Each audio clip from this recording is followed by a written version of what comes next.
Welcome. My name is Peter Strong. I'm a psychotherapist based in Colorado, USA, and I offer Skype therapy.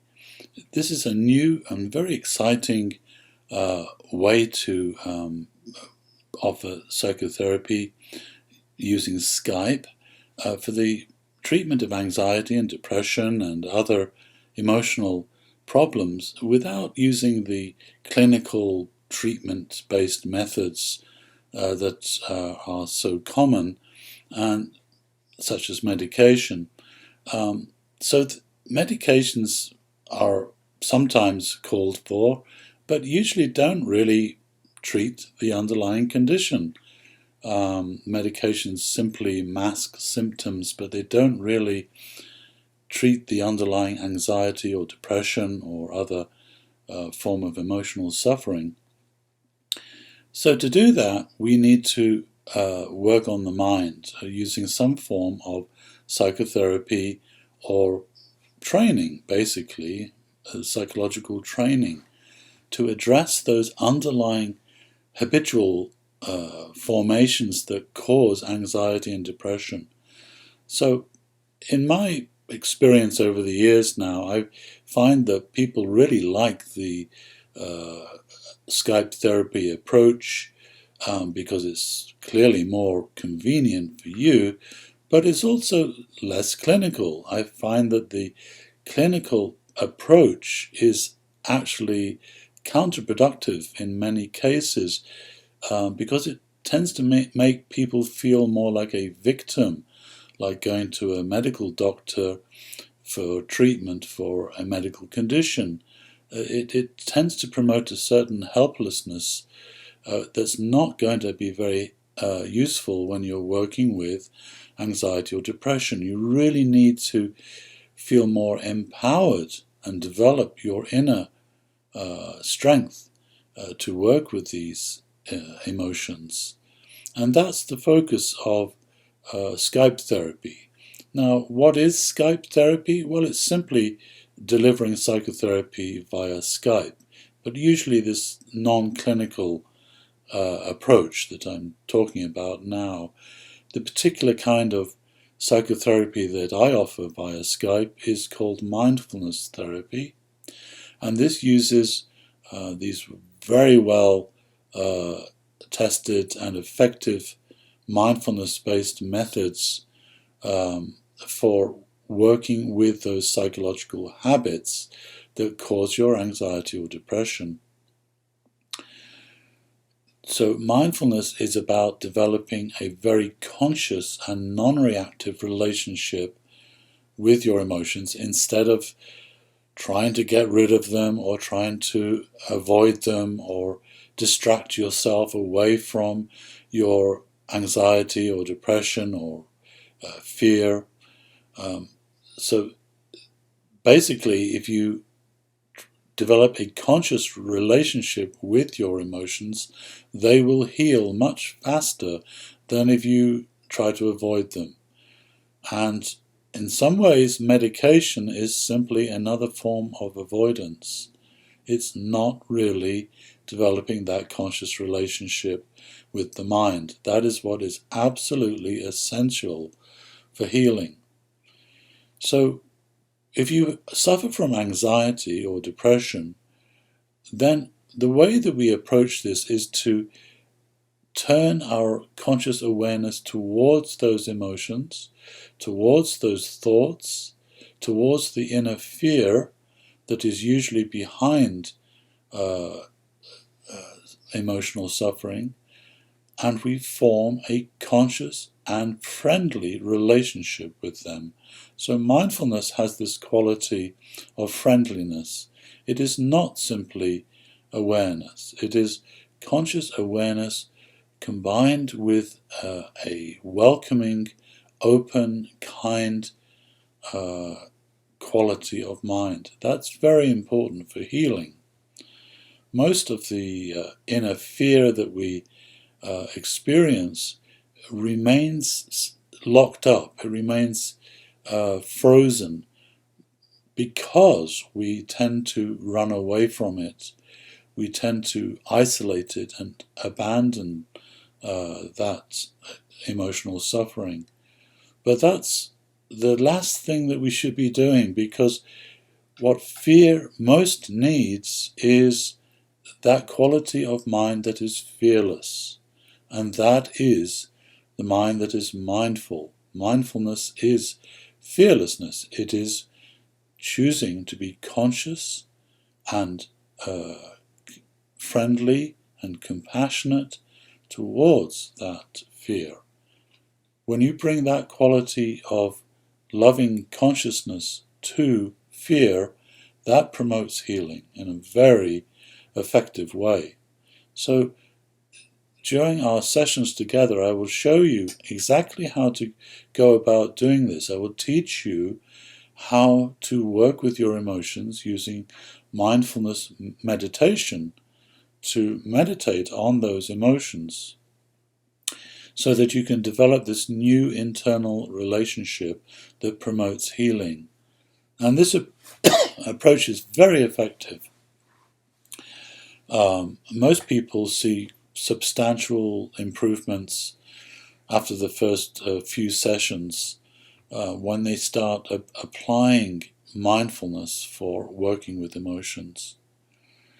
So some of the older techniques of psychotherapy are more based on understanding and on trying to develop a rational understanding of your emotions.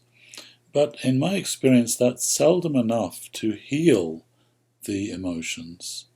Most people who suffer from anxiety or panic attacks already know that those anxiety-producing thoughts are not rational, that they're not going to have a panic attack and die. But the knowledge alone, the understanding, is not sufficient to heal the underlying emotion that is fueling that reactive thinking. So we need to work at the emotional level, and that's what mindfulness therapy really does. It works at the level of the fear itself that is powering the reactive thinking that feeds anxiety and depression. So we form a compassionate, mindful relationship with that fear, and then we start to explore how to heal the fear. And in many cases, the way that we go about healing anxiety and depression is by working with the imagery of these emotions. They have a very unique imagery associated with them that keeps those emotions alive in the mind. It provides a structure for anxiety and depression and other emotions too. So we want to explore the emotional imagery and then help that imagery change, because when the imagery changes, then the emotion heals. That is how emotions heal. Emotions heal not so much through developing different beliefs or different levels of understanding, but by actually changing their own internal imagery. We know this, for example, with grief. When we first experience the death of a friend or a family member, that emotion is very intense, and its imagery is also very intense. The imagery is what keeps that grief process alive. But over time, the grief subsides. And we should look at how does that actually happen? Because the event hasn't changed. The death is still a real, objective event, but our relationship to it has changed. And if you look more deeply at the grieving process, you will see that there is a fundamental shift in the internal imagery of how you see the person or the pet that has just died. The imagery changes. It becomes smaller. it becomes more distant, it becomes more faded. And so working with the imagery is an absolutely essential part of mindfulness therapy, and is a very important part of the healing process. The same goes for traumatic memories too. In PTSD, the real cause of the terror and the other very intense emotions that a traumatized person feels is actually produced by that imagery in their mind. And the imagery will have certain characteristics. It will be very large, very close, and very intense in color and detail. Okay, so the imagery is what actually causes the anxiety and the fear and the panic of trauma. When people recover from PTSD and trauma, it's because that imagery changes. That is the primary mechanism of healing and recovery. So that's why we work a lot with imagery during mindfulness therapy sessions. So really, we meditate on our emotions to explore how to develop this different relationship to our emotions that's not based on fear and avoidance, but is based on love and conscious awareness, mindfulness. And then we also look at the structure of the emotions. We look at the imagery and we help that imagery change, which facilitates healing. It speeds up the process of healing. So those are the two main things that I teach during Skype therapy, using mindfulness psychotherapy techniques. If you would like to learn more about Skype therapy, do please contact me and let's schedule a Skype therapy session. All you need is a good internet connection, Skype, and also PayPal to make secure online payments for your sessions. And you can start with me. This approach is very effective indeed for just about everyone who wants to change, who wants to really take control of their mental well-being, their mental health.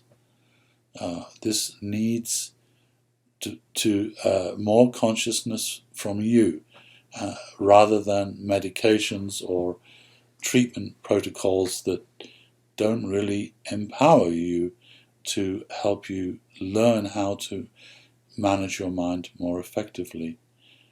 If you would like to get started, please contact me. Thank you.